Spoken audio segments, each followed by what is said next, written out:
السلام علیکم حاضرین ناظرین سامعین، میں آپ کا میزبان ڈاکٹر شہزاد شمیم اور جناب قرآن کی جو آج کی نشست ہے، آج کا یہ درس چھٹا درس ہے سورہ عمران آل عمران صورت قرآن مجید کی، اور اس کے آج کے جو موضوعات ہیں آج کی نشست کے: ایک غلط فہمی کا ازالہ، نمبر 2 زمین کے وارث کون ہیں، اور نمبر 3 حصول حکومت کے ذرائع۔ تو اس پہ تفصیل سے آگاہی فرمائیں گے جناب قرآن اسکالر انجینئر محمد طفیل شاد صاحب۔ میں ان سے گزارش کروں گا کہ اس موضوع پہ، ان موضوعات پہ تفصیل سے تفسیر اور تشریح فرمائیں۔ Sir please. السلام علیکم۔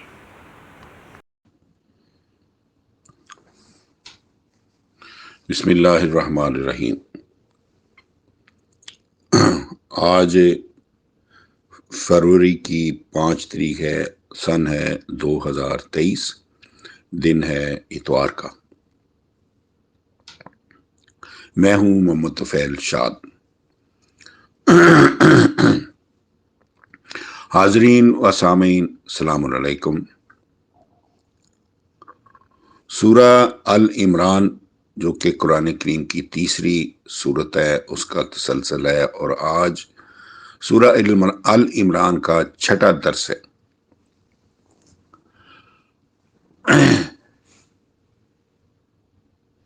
اس کے پچھلے درس میں چند چیزیں دہرانا چاہتا ہوں تاکہ ہمارا پچھلے درس کے ساتھ ربط رہے۔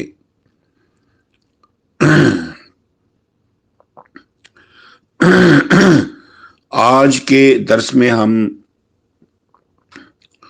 سورہ العمران کی آیت نمبر 22 سے لے کے اور 26 تک انشاءاللہ ہم کوشش کریں گے کہ اس کی تلاوت اور اس کا مفہوم بیان کریں۔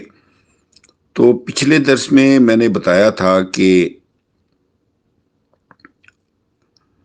آج کی جو آیت ہے 3/22، جو اس میں اللہ تعالیٰ نے خبر دی ہے کہ ضابطۂ الہی کا انکار کر کے انبیاء سلام علیہم کی عملی مخالفت کرنے والوں کے بڑے بڑے تسخیری اعمال دنیا میں بھی ضائع ہو چکے ہیں اور قیامت میں بھی ضائع ہو جائیں گے۔ دنیا میں ان کا امن و سکون برباد اور باہمی جنگ و جدل جاری ہے، اور انہیں آخرت کا عذاب بھی ہوگا۔ بسم اللہ الرحمن الرحیم۔ اولئک الذین حبطت اعمالہم فی الدنیا والآخرۃ وما لہم من ناصرین۔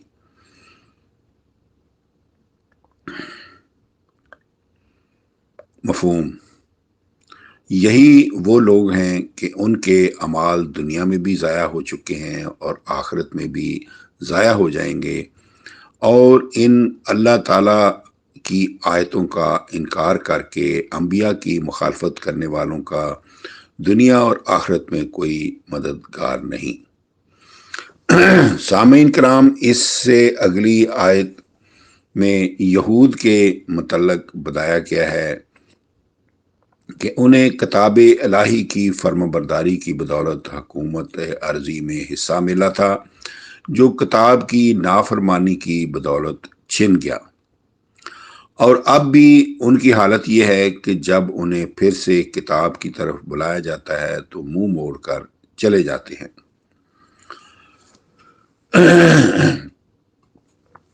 آیت نمبر 23، 3/23، 3/23۔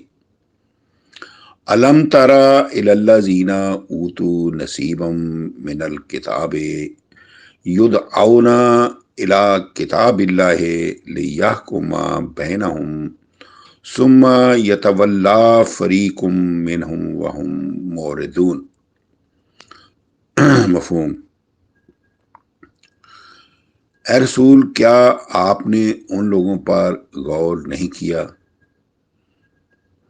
یعنی آپ کو غور کرنا چاہیے کہ جنہیں کتاب میں سے حصہ دیا گیا، کتاب کی اتباع میں حکومت ملی، جس کا ذکر 7/137 میں آیا ہے، 26/59 میں آیا ہے، 44/28 میں آیا ہے، وہ کتاب کی طرف بلائے جاتے ہیں تاکہ وہ کتاب ان کے آپس کے جھگڑوں کا فیصلہ کر دے۔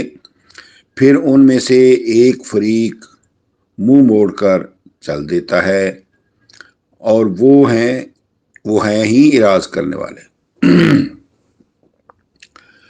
بلا شبہ اللہ کی کتاب اجتماعیت کے ذریعے زمین کا وارث بنا دیتی ہے، لیکن انفرادی فائدوں کی چاشنی اس قدر محبوب و مرغوب ہوتی ہے کہ اس تجربہ کے باوجود کہ انفرادیت نے خود غرضی کے جہنم میں پھینک دیا ہوا ہے، پھر بھی انفرادیت چھوڑ کر اجتماعیت کی طرف رخ نہیں کرتے۔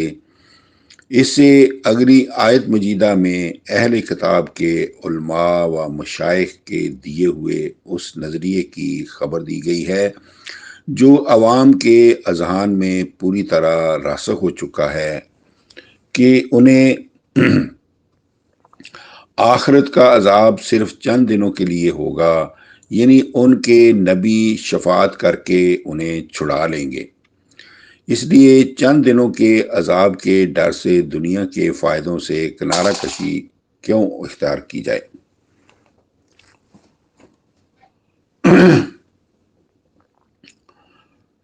3/24 ذالک بأنہم قالوا لن تمسنا النار الا ایاما معدودات وغرہم فی دینہم ما کانوا یفترون۔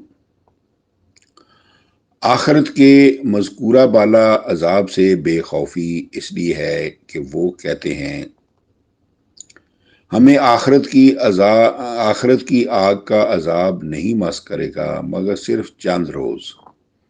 اس کا ذکر سورہ البقرہ میں 2/80 میں بھی آیا ہے۔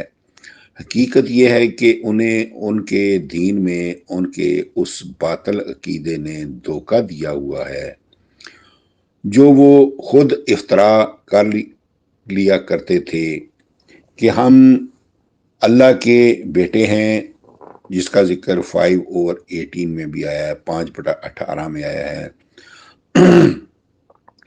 کہ ہمیں چند دنوں کے سوا مزید عذاب نہیں دیا جائے گا، اس کا 2/80 میں بھی ذکر آیا ہے۔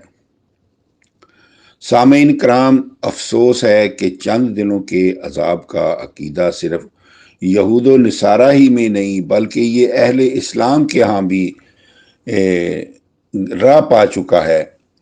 کتب روایات کی روایت شفاعت میں مذکور ہے کہ جب دوزخی دوزخ میں چلے جائیں گے تو رسول مقبول اللہ تعالیٰ سے شفاعت کر کے اپنی امت کو دوزخ سے نکلوا لیں گے۔ مسئلہ شفاعت کی وضاحت سورہ البقرہ کی آیت نمبر 255 2/255 میں گزر چکی ہے۔ اس سے اگلی آیت کریمہ میں اہل کتاب کے مذکورہ بالا عقیدے کے بطلان یعنی جھوٹ کے طور پر ان کے متعلق بانداز مخصوص ارشاد ہوا ہے، فَكَيْفَ إِذَا جَمَعْنَاهُمْ لِيَوْمٍ لَا رَيْبَ فِيهِ وَوُفِّيَتْ كُلُّ نَفْسٍ مَا كَسَبَتْ وَهُمْ لَا يُظْلَمُونَ۔ 3/25 پھر اس دن ان کا کیا حال ہوگا جس کے برپا ہونے میں کوئی شک نہیں ہے، جب ہم تمام لوگوں کے ساتھ انہیں بھی جمع کر لیں گے اور ہر شخص کو پورا پورا بدلہ دیا جائے گا ان اعمال کا جو وہ خود بجا لایا۔ حقیقت یہ ہے کہ لوگ جزا سزا کے فیصلے میں ظلم نہیں کیے جائیں گے۔ سامعین کرام، یہاں کیفا کا لفظ آیا ہے، فَكَيْفَ إِذَا جَمَعْنَاهُمْ، تو کیفا جب استفہام کے لیے ہو تو اس کے بعد کبھی فعل محذوف ہوتا ہے، یعنی حذف کیا ہوتا ہے، اس کا ذکر نہیں ہوتا، اور کبھی ظاہر، جیسے کیف تکفرون باللہ 2/28 میں کیفا استفہامیہ کے بعد تکفرون فعل ظاہر ہے، لیکن یہاں استفہام انکاری کا فعل محذوف ہے، اور تقدیر کلام جو ہے، تقدیر کلام یعنی کلام کے اندر جو چیز مقدر ہے، چھپی ہوئی ہے، وہ ہے کیفا یخرجون انفسهم من النار، اے لا طاقت لهم ان یخرجوا انفسهم من النار اذا جمعناهم لعذاب الخلد لیوم لا ریب فیہ۔ اس آیت مجیدہ میں یہود کے اس عقیدہ کی تردید کی گئی ہے کہ ہم چند دن آگ میں رہیں گے، یعنی واضح کر دیا گیا ہے کہ وہ ہرگز اپنے آپ کو آگ سے نکال نہیں سکیں گے جب ہم انہیں اس دن آگ میں پھینک دیں گے جس میں کوئی شک نہیں۔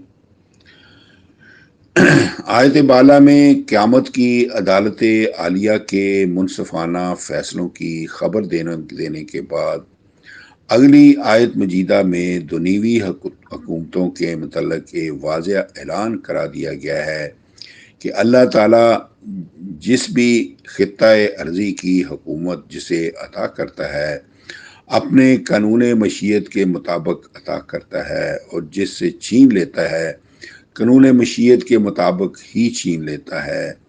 اس نازک ترین مسئلہ کو حضور کی زبان مبارک سے کل مظہر لا کر حل کرا دیا گیا ہے۔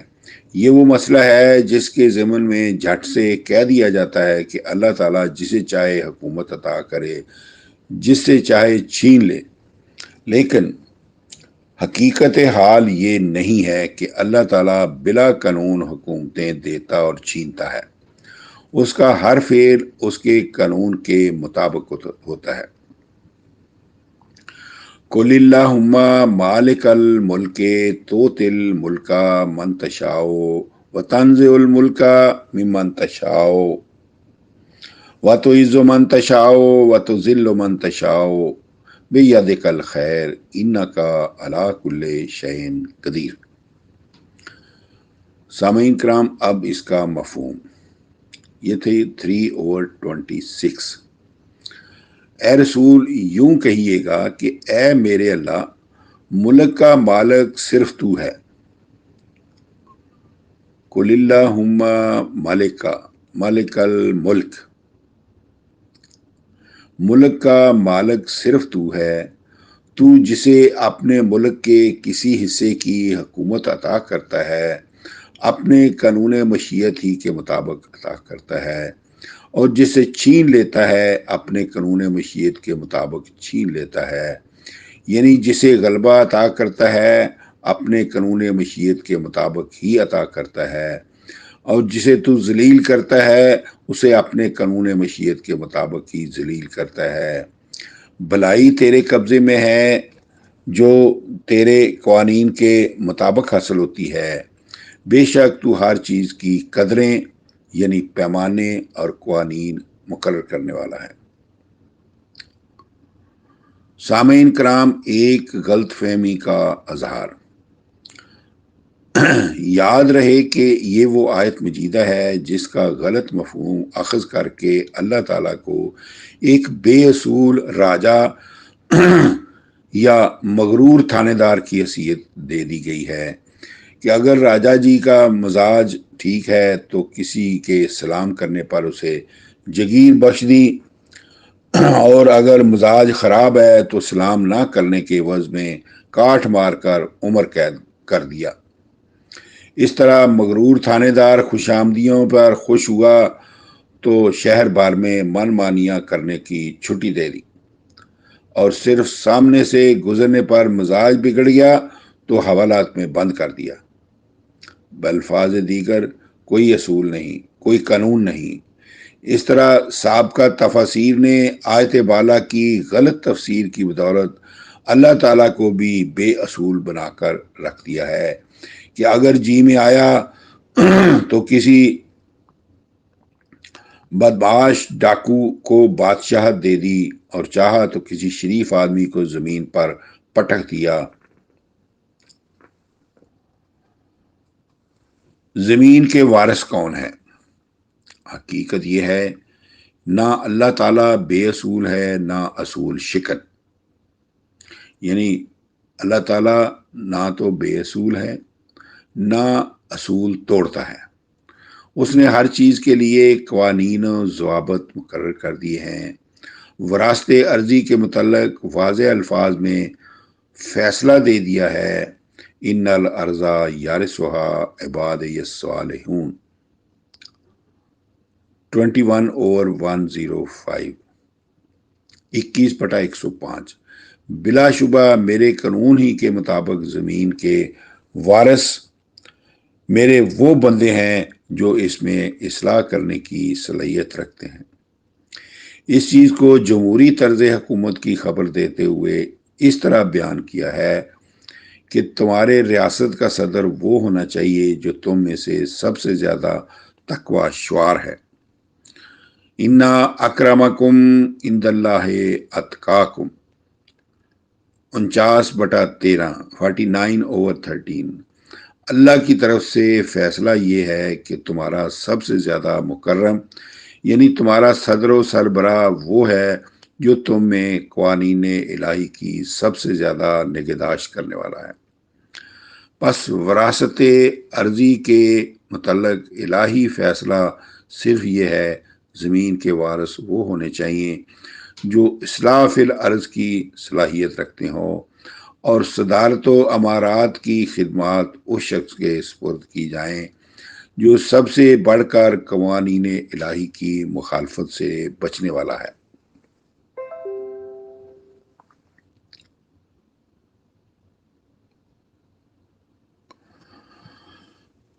حصول حکومت کے ذرائع۔ اس الہی فیصلے کو ذہن میں رکھ کر اب آئیے حصول حکومت کے ان ذرائع پر غور کرتے ہیں جو قرآن کریم اور عالمی مشاہدات میں موجود ہیں۔ قرآن کریم میں فرعون جیسے ظالم شخص کی حکومت کا تذکرہ بھی موجود ہے۔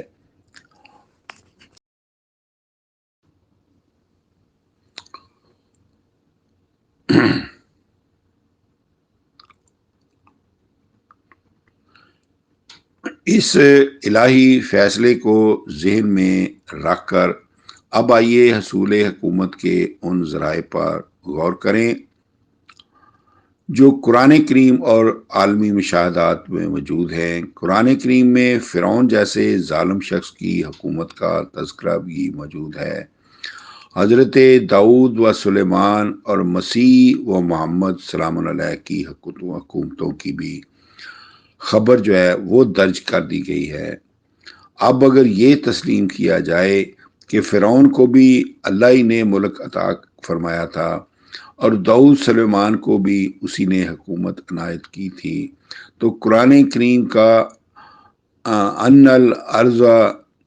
الارض یارثھا عبادی الصالحون 21/105 والا فیصلہ مذاق بن کر رہ جاتا ہے، کیونکہ فرعون کے متعلق قرآن کریم نے اپنا فیصلہ جو ہے وہ موجود ہے، انہو کان من المفسدین 28/4۔ بے شک وہ مفسدوں میں سے تھا۔ اب مفسد چونکہ مسئلے کی ضد ہے، اس لیے ظاہر ہے کہ فرعون کو حکومت اللہ تعالیٰ نے نہیں دی تھی، بلکہ حصول حکومت کا مطلق قانون مشیت یہ ہے کہ یہ طاقت ہی کے ساتھ حاصل ہوگی۔ فرعون، چنگیز اور ہلاکو جیسے مفسدین نے بھی طاقت ہی کے ساتھ حکومت حاصل کی تھی۔ حضرت داؤد سلام علیہ، سلیمان اور مسیح محمد سلام علیہ جیسے مصلحین نے بھی طاقت ہی کے ساتھ اصلاحی پرچم بلند کیے تھے۔ چنانچہ حضرت داؤد کو قرآن کریم میں داوادا ذل عید کہا ہے 38/17 طاقتوں والا داؤد۔ نیز یاد رہے کہ اصول حکومت کے لیے درکار طاقت و قوت کی پھر دو قسمیں ہیں۔ نمبر 1، عوامی اتحاد اور مادی اسباب کی قوت۔ یہ وہ طاقت ہے جس کے ساتھ حضرت موسیٰ، داؤد، مسیح سلام اللہ، محمد سلام اللہ نے حکومت حاصل کی تھی۔ یہ حکومت الہیہ ہے جس میں ربوبیت کی روح سے صدر و عوام ایک ہی سطح کے افراد ہوتے ہیں۔ دوسرا طریقہ ہے ذاتی استبداد اور مادی اسباب کی قوت۔ یہ وہ طاقت ہے جس کے ساتھ فرعون، حامان، چنگیز، ہلاکو جیسے مفسدین نے حکومت حاصل کی تھی۔ یہ حکومت شیطانیہ ہے جس میں بالادست افراد کے ہاں نعمہ الہی کی فراوانی ہوتی ہے اور عوام بنیادی ضروریات زندگی تک سے محروم پائے جاتے ہیں، اور یہ دونوں قسم کی حکومت اللہ تعالیٰ کے مقرر کردہ قوانین مشیت یعنی عوامی اتحاد و مادی اسباب یا ذاتی استبداد اور مادی اسباب ہی کے ذریعے ملتی ہے، اور الگ الگ انہی کے فقدان ہی کی بدولت چھن جاتی ہے۔ اللہ تعالیٰ کوئی بے اصول ہستی نہیں کہ کبھی مصلحین کو برسر اقتدار لاتا ہے اور کبھی حکومت مفسدوں کے حوالے کر دیتا ہے۔ آیت نمبر 3/26 سورہ آل عمران کی زیر نظر کا روایتی ترجمہ مطلقاً غلط ہے کہ اے اللہ تو جسے چاہتا ہے حکومت عطا کرتا ہے اور جس سے چاہتا ہے چھین لیتا ہے۔